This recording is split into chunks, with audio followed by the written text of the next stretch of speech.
The Bahamas Tonight, the Northern Edition, starts now.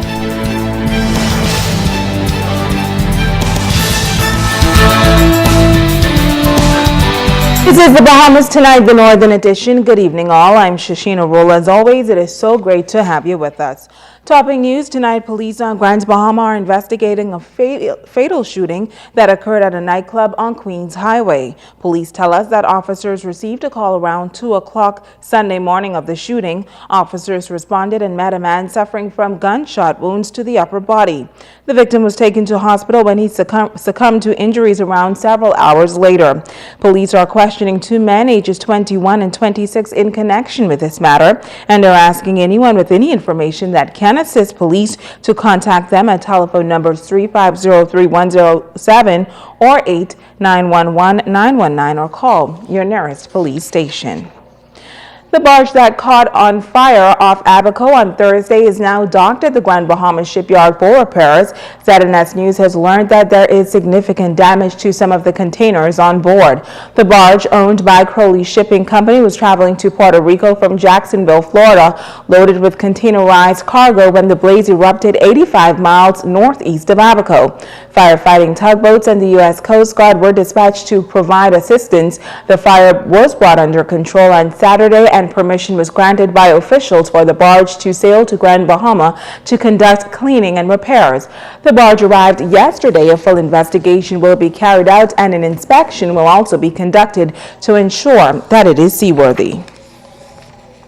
And environmental challenges, the focus of a delegation from the Pan American Health Organization and the World Health Organization. The team, led by Gerarda Ikemen, made a courtesy call on the Minister for Grand Bahama this morning. Minister Darville, during a press conference, telling members of the press that the team will pay close attention to the industrial sector.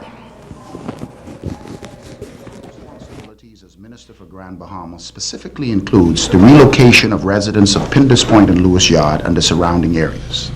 For the past 30 years, residents of these communities have petitioned successive governments and local authorities to address the complaints about noxious odors, noises, and nuisances emanating from the nearby industrial park. This administration is responding to these concerns and have consented to engage the latest technology to conduct further environmental and epidemiological studies in these settlements to determine the long-term effects to the residents living in such close proximity to the industrial sector. Now, the team will also meet with executives of the Grand Bahama Port Authority, hospital officials, as well as the head of the Department of Environmental Health. Dr. Ikemen says the team wants to offer its expertise on issues of concern here on Grand Bahama. As we all know, it's not a hospital, it's not the clinics that makes us healthy, but what makes us healthy is where we live, where we work, and what are the exposures we are potentially exposed to. So I am very, very much looking forward to having further discussions, to looking at some of the areas here on the island and to see how we can support you in making Bahamas even a healthier and a happier place. Well, the island of Abaco maintaining a strong economic stance despite the country's overall struggles. Tonight, the parliamentary secretary gives an update on the newly built Marsh Harbor Airport and what the government is doing to address an age-old problem on that island. Member of Parliament for North Abaco and Parliamentary Secretary Renato Curry says Abaco continues to hold its own. He says local businesses are continuing to thrive and over 2,000 second home owners are registered, making the island a leader in that market. We have a mixture of persons from different backgrounds that live here in this community, and they come together as one people. And so I'm very proud to be the representative for North Abaco, and of course I operate under the office of the Prime Minister. And I'm just happy to be really helping Abaco at this time in its history.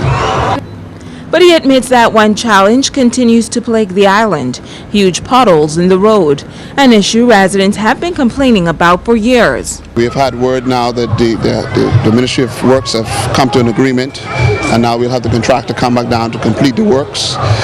Everything will have to be done in stages.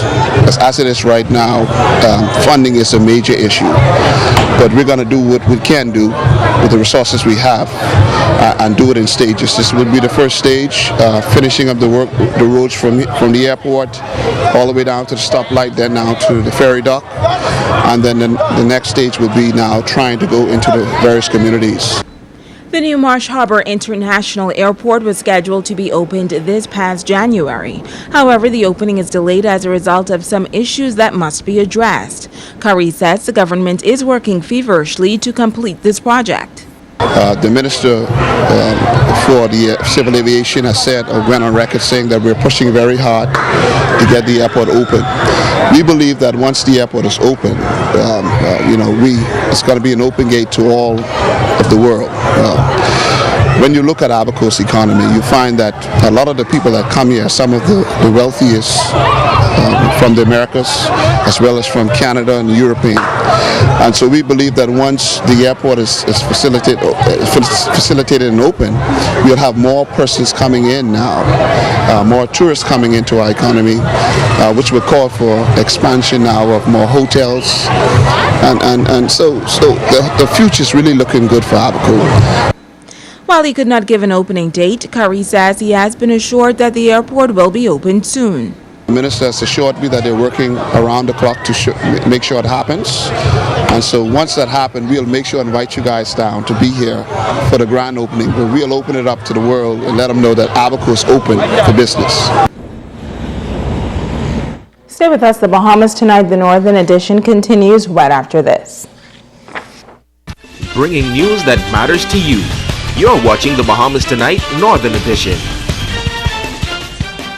Welcome back. Some help on the way for Grand Bahama business sector. The Grand Bahama Port Authority is partnering with the Caribbean Export Development Agency, CEDA, to host the ProNet Business Management Training Series. Now, the session set for May of this year will target the development of small and medium-sized enterprises. Chamber of Commerce Executive Billy Bo welcomes this training center. She says in the long run, the economy will reap the benefits. We're all talking about how can we generate opportunities here in Grand Bahama. Well, it starts with us actually taking the initiative and going out there and starting our own businesses. That's what keeps the economy going. There are about 28 million small businesses in the United States that actually benefit that huge country. In Grand Bahama, we have the opportunity to grow and develop. Now, Port President Ian Rolls says the training will provide the skills necessary to spur growth in the local economy. Training, he notes, will be carried out by CEDA's certified instructors. CEDA will provide certified instructors from throughout the Caribbean region to offer training in key areas such as business strategy, cost and financial management, and marketing for export. We believe that this initiative can translate into significant benefits for our island's economy, not only by way of additional employment opportunities and job creation, but also by means of local businesses tapping into new and in some cases foreign markets for export of Bahamian manufactured products. The fact of the matter is that international trade, complemented by cutting-edge technology, has placed a constantly evolving global marketplace right at our front door. The question is, are we as SMEs prepared to capitalize on the opportunities it presents? Well, partners say the training will help to prepare local business operators for the global marketplace. And members of the local beauty industry out in full force today, electing a slate of officers that will determine the course of action for that organization in the years ahead. This election comes at a time when the industry is looking to the government for regulations. Megan Shepard has this story. After 4 years, the Northern Bahamas Cosmetologists and Barbers Association has a newly elected board to carry out its duties. On island for the occasion, Della Reese Taylor out of New Providence, and she says she's looking at Freeport to oversee the general election for the Northern Bahamas, for the Cosmetologists Association, for barbers, nail tech, etc.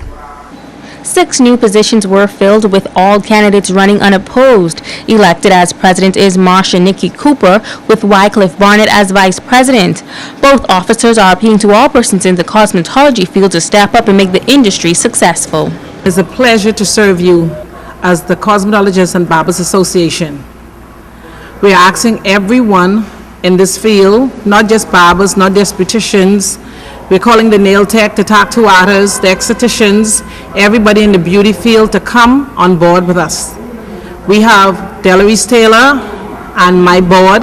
We're going to carry this where it needs to go. We need your full support. I am grateful for this position. We're asking specifically all of the barbers to come on board with us. We want to move our talents to career. Yes. And we want you all to link up with us.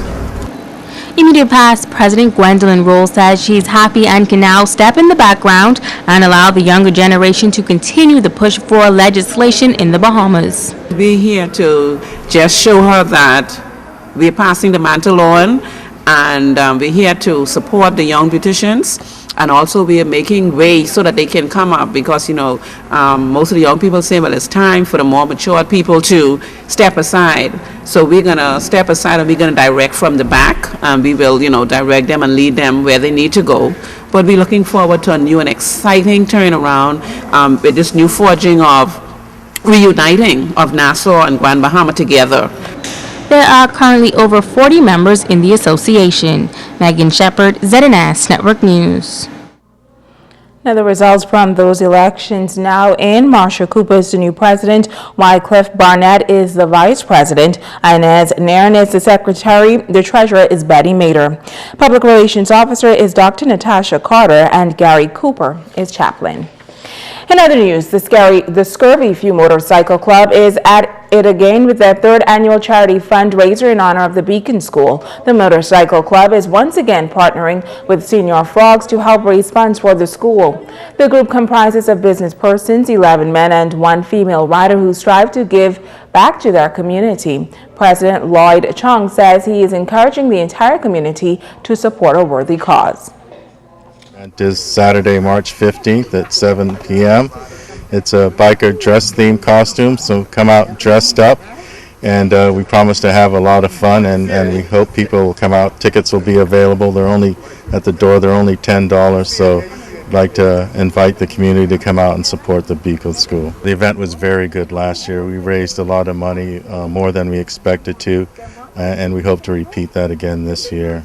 So we've had really good support, not just from the community, but some of the other companies.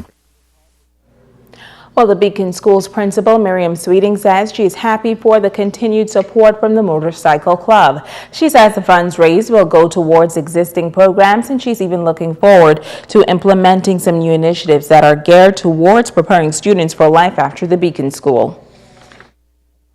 Use the funds to continue on with programs that we have already established, and of course those programs are computer, agriculture, we have a pottery, art and craft, and of course our daily living skills.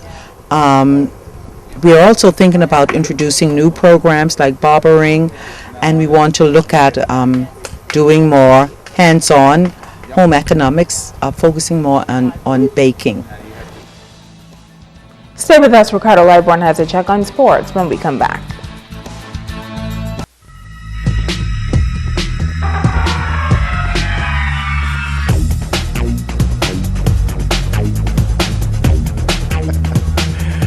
Hey everybody, and welcome to Sports and Ricardo Lightborn. Sports Night dedicated to the folks down there in Bimini. Yep, Sheena had Bimini down on lock. And let me tell you about that later on.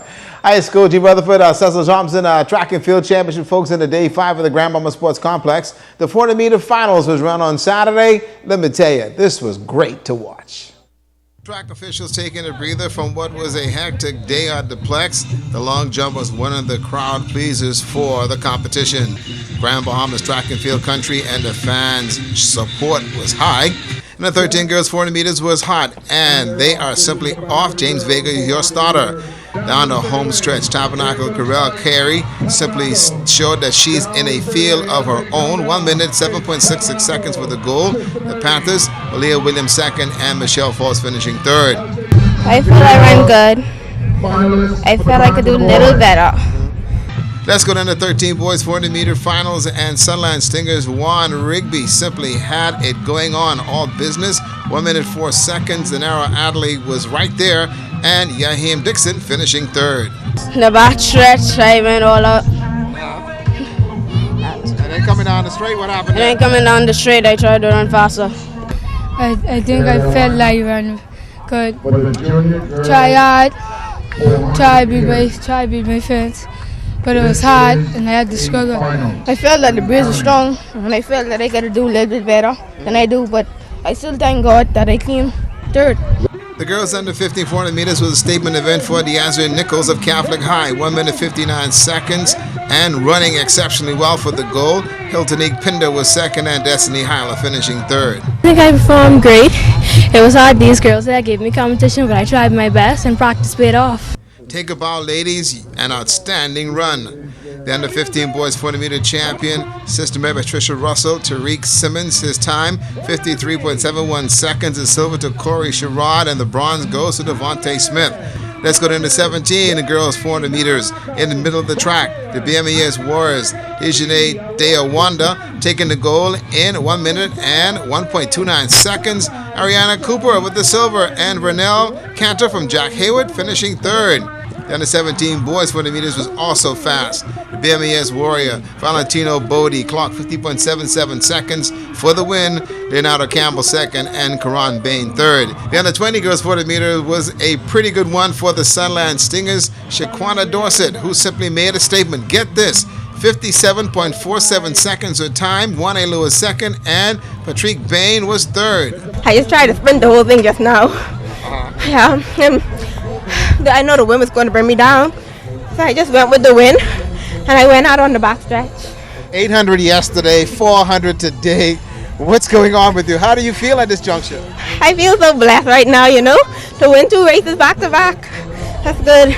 The senior boys 400 meters, another crowd pleaser. Bishop Michael Eldon, Henry Dolores was on his game and ran away from the field, recording 47.69 seconds. That is a new meet record.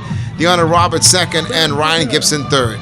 Coming to the competition, it's quite a little tired from an intense week of running, but I came into the race confident. I know this is a little windy, but I didn't use that to affect me, so I just went through my race plan and executed and came home strong.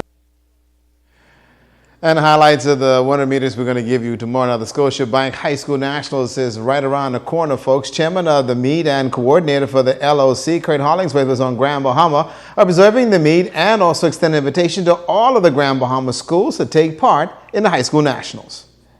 This one is very, very important, Rick, simply because there's a lot of things that is happening right now. For example, the upcoming World Relays, and it gives the high school children an opportunity to, for one, pre-qualify for the test run that's coming up for the high school segment of the World Championship, and having the opportunity to have all of the high schools throughout the country invited to come into New Providence for this event. I believe it's going to be a very, very competitive one. The event is going to take place on the 20th through the 22nd of this month, March. And we're looking forward to all of the high schools in the Bahamas to come into it. Well, as some hoopers was played on the weekend in the Grand Bahama Basketball Association, the Battle of the Saints, the Seagrave Saints defeated the Reach Out Ministry Saints 67-56. Sherrado McIntosh and Rashawn Campbell with 22 points, and Keno Russell with some 17 in the loss. The Arawak Stars over Tankers Predators 79-72. Clemente Martin 24 points. And Bowman Mullings had a game by 28, folks, in the loss. And the Grand Bahama Shipyard Cruisers put away the Saturday Ballers 79-55. A good game for Marvin Coolcat Gray, 16 points, and Clayton Smiley Miller and Shamiko Green both with some 15 points tonight. College of the Bahamas and Showtime Nights started the ball bouncing. Warriors for Life and Seagrave Saints, Tankers Predators, and GB Shipyard Cruisers. They're on court right now at the St. George's Gym. And I gotta say a very special thank you to my little short JAMO camera person on the weekend, LaWanda Lippy Burrows. If it wasn't for her, we'd have been in trouble. That's a look at sports.